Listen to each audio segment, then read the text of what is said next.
Hi, thanks for coming back to 5-Minute MuckBusters, where we talk about how wellness writing can help you make it through the thick sludge of life. Yes, you. If you can listen to or write songs, you can write for your own wellness. This is episode 8, and we're looking today at poetry. Yes, poetry. I can already hear some of you groaning. I know poetry is like cilantro or blue cheese. You either love it or you don't. But stick with me here. It's just 5 minutes, and I'm going to breeze you through a 3-4-1 discussion. 3 important thoughts about poetry, 4 easy-to-use formats, 1 assignment. Ready? Let's go. 3 important thoughts about poetry. Number 1, poetry is really just a way of telling our stories, using tools like rhythm, imagery, and metaphor. 2, while technically speaking, there are rules about structure and meter for various types of poetry, but when we write for our own selves, we don't have to worry about those rules. And number 3, lots of my students have cringed at the mention of poetry over the years, but they usually come around pretty quickly once they realize it can be easy, enlightening, and fun. One high school student said writing poetry helped her learn to deal with the uncertainties and mysteries of life. Okay, 4 easy-to-use poetry formats. Number 1, haiku. You probably remember this from your school days. Traditionally, it's used to reflect on beauty in nature. The haiku often has 3 lines, where the first and third lines contain 5 syllables, and the middle line contains 7. For example, chamomile petals nourish hearts, invite sleep, sing welcome songs for birds. There's a little ditty about chamomile. Okay, in wellness writing, our goal is to explore deeply, so a series of linked haiku can take you more fully into your narrative than a single one. Number 2, found poetry. This is a matter of borrowing words, phrases, or entire passages from other sources, and then reframing them with your own structure and language for new or added meaning. You can take an existing poem or song and delete what you don't like. You can cut and paste words from other poems until you get the flow or message you're looking for. Or you can combine intact lines from several different sources into a new poem.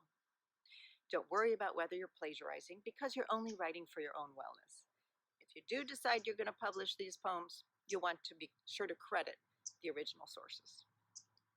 Number 3, the acrostic poem. You probably also used this in school days.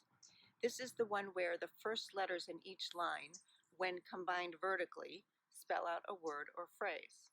It's a great one to use when you aren't sure what you want to write about, when you're having trouble keeping your thoughts organized, or even when you want to work with your kids and help them cope with something they're struggling with. Here's an acrostic poem I wrote when I was abducted from a dorm party at 17. The first letter of each line, when combined vertically, spelled out abduction. A party night, a college dorm, beer and boys, it's just the norm. Dance into the storm, until they grab you, haul you out, carry you as you kick and shout. Trouble is all about. It's wet and dark, time moves too slow. One word gets stuck, no, no, no. Nobody hears, no one will know.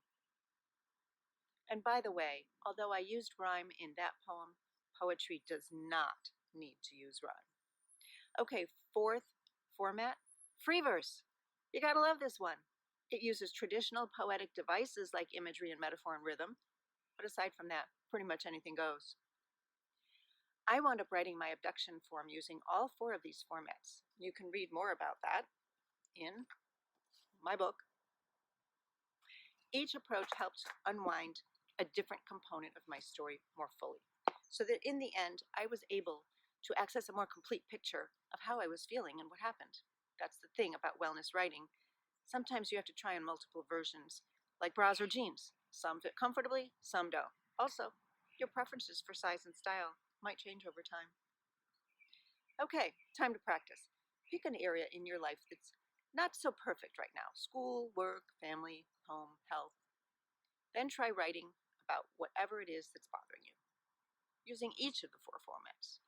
As you write, take note whether any particular words, phrases, or prompts make your heart skip a beat, or your skin flush, or you feel that ugly churning in your gut. Stay with that moment. Don't let go. Writing can be your lifeline to understanding and resolution.